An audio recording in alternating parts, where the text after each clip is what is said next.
நம்முடைய பிதாவாகிய தேவனாலும் கர்த்தராகிய இயேசு கிறிஸ்துவினாலும் உங்களுக்கு கிருபையும் சமாதானம் உண்டாவதாக.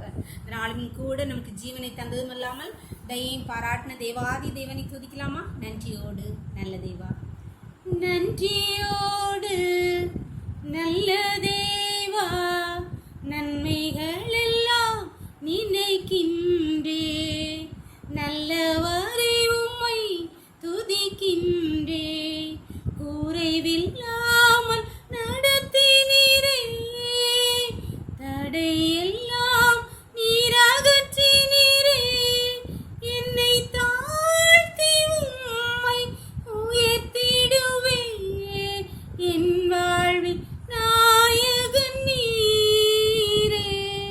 நன்றியோடு நல்ல தேவா, நன்மைகள் எல்லாம் நினைக்கின்றே, நல்லவரை உம்மை துதிக்கின்றேன்.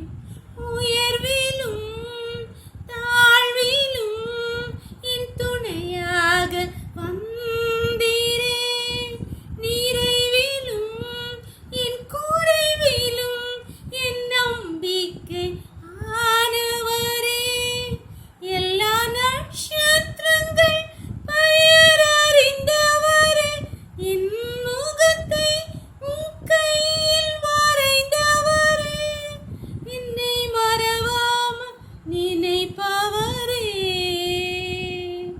நன்றியோடு நல்ல தேவா, நன்மைகள் எல்லாம் நினைக்கின்றேன், நல்லவரை உம்மை துதிக்கின்றேன். ஒரு வேத பகுதி வாசிக்கலாமா? லூக்கா 6ஆம் அதிகாரம் வசனங்கள் 47 முதல் 49 வரை. என்னிடத்தில் வந்து என் வார்த்தைகளை கேட்டு அவைகளின்படி செய்கிறவன் யாருக்கு ஒப்பாயிருக்கிறான் என்று உங்களுக்கு காண்பிப்பேன். ஆழமாய் தோண்டி கற்பாறையின் மேல் அஸ்திபாரம் போடப்பட்டு வீடு கட்டுகிற மனுஷனுக்கு ஒப்பாயிருக்கிறான். பெருவெள்ளம் வந்து நீரோட்டம் அந்த வீட்டின் மேல் மோதியும் அதை அசைக்க கூடாமற் போயிற்று. ஏனென்றால் அது கன்மலையின் மேல் அஸ்திபாரம் போடப்பட்டிருந்தது.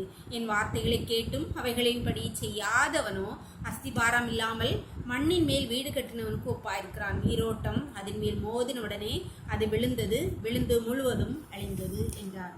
இந்த வேத பகுதியில் இசப்பா சொல்கிற ஒரு உண்மையை சொல்கிறாங்க.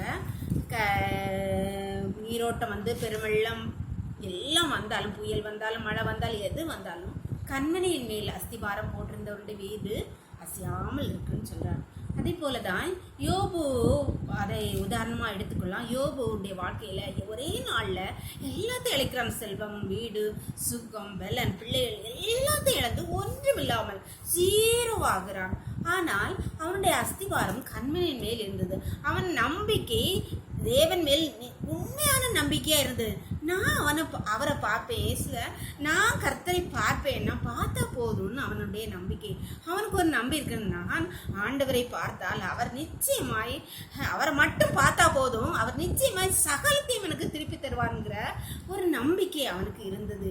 எல்லாவற்றின் ஸ்தோத்திரத்தோடு எனக்கு அவரை, இந்த அழிந்து போகிற சரீரத்துக்கு எனக்கு அவரை மட்டும் பார்த்தா போதும், இந்த நம்பிக்கை நமக்கு இருக்கிறார். நமக்கு நம்முடைய செல்வங்கள், நம்முடைய கஷ்டங்கள் வரும்போது நாம் பல முறை கர்த்தரை விட்டு பின் வாங்கி போகிறோம். அப்படி இல்லை அன்பானது என்னுடைய பிள்ளை, நம்முடைய நம்பிக்கை ஏசப்பா மேலே மட்டும் இருந்த போதும், எனக்கு அவரை மட்டும் பார்த்தா போதும் நினச்சிங்கன்னா அவர் சகலத்தை ரெண்டத்தனையாய் மல்டிபிள்ஸாக நமக்கு திரும்ப தருவார். அதில் எந்த சந்தேகம். ஆண்டவர் நோக்கி ஜெபம் பண்ணலாமா? எங்களை நேசிக்கிற எங்களை அன்பின் பரலோகத்தின் தகப்பனே, தர்மையான நாள் எங்களுக்கு இவாய் தந்தீங்களேப்பா, நன்றி நன்றி, கொடாகடி நன்றியப்பா. எங்களுக்கு தயை பாராட்டினதும் இல்லாமல் ஜீவனை தந்தீங்களேப்பா. நாங்கள் கடந்து வந்த ஒவ்வொரு பாதிலும் முண்டே கரம் ஒவ்வொரு பிள்ளைகளோடும் கூட இருந்தபடியால் நன்றி நன்றி நன்றி கர்த்தாவே.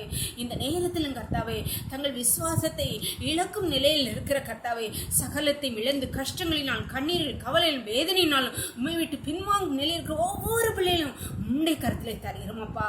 இந்த இந்த யோபுவை போல நான் அவரை பார்த்தால் போதும், இந்த அழுகின நிலையில் இருக்கிற என் இல்லாமையில் நான் அவரை பார்த்தா போதும், அவர் சகலத்தையும் என் முன் நிலைமை எனக்கு திரும்ப கிடைக்கும் என்கிற அந்த நம்பிக்கை இழந்து போகாதபடி ஒவ்வொரு பிள்ளைகள் மேல் உங்க கிருபையை கொடுங்கப்பா, பலப்படுத்துங்க, சக்திப்படுத்துங்கப்பா.